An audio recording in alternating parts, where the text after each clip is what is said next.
Que signifie pour la France de vivre dans un monde et une Europe durablement en excès d'épargne, d'être piégé notamment au cœur d'un espace de vieillissement et de déclin démographique que forment l'Allemagne, mais aussi la péninsule ibérique et l'Italie?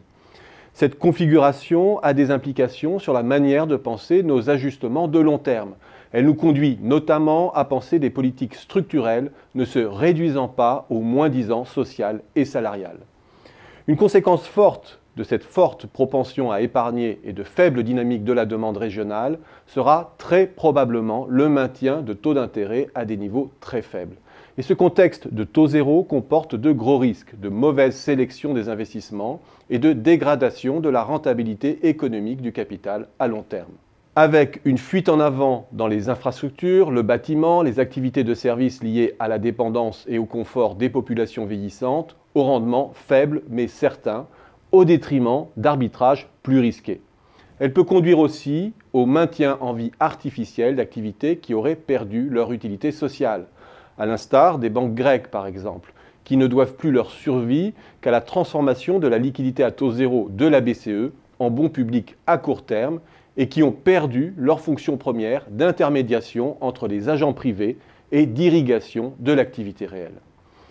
Et c'est là que la confiance aveugle dans les arbitrages de marché peut se révéler désastreuse. L'État peut jouer un rôle clé à travers ses choix d'investissement, le cofinancement et les incitations fiscales pour drainer le capital vers les activités stratégiques à forte intensité intellectuelle.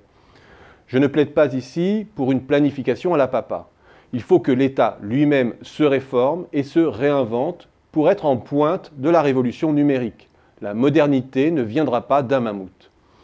Une seconde conséquence forte, c'est que nos groupes, que la France soit attractive ou non, auront toujours plus intérêt à jouer le grand large plutôt que le territoire. Cela aura aussi des implications. Une proportion toujours plus forte des chiffres d'affaires et des profits sera dégagée hors Europe. Il y a là un risque d'évaporation de l'assiette fiscale et des talents manifestes. La tentation première est de taxer les groupes sur une base consolidée. Mais il faut alors un consensus et une synchronisation internationale pour le faire. Le faire isolément serait désastreux. En attendant l'improbable, il faut au contraire mettre toutes les incitations en œuvre pour qu'une part maximale de ces profits soit réinvestie en France sur des fonctions stratégiques qui sont au cœur du contrôle. Faire en sorte aussi que cette ressource irrigue le terreau de nos startups.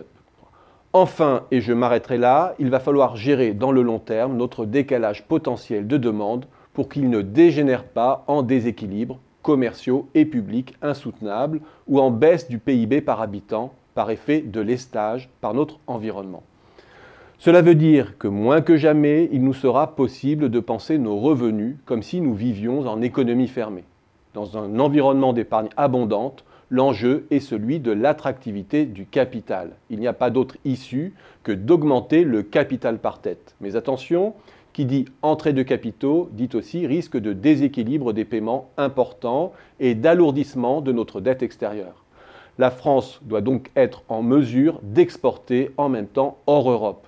Cela nous renvoie au premier point. Ce ne sera pas par le déversement des personnes sur des services à faible qualification et à faible productivité et par le seul détricotage du droit social que l'économie s'insérera dans les chaînes de valeur mondiales. Et c'est bien un nouveau capitalisme collaboratif d'État qu'il va nous falloir inventer.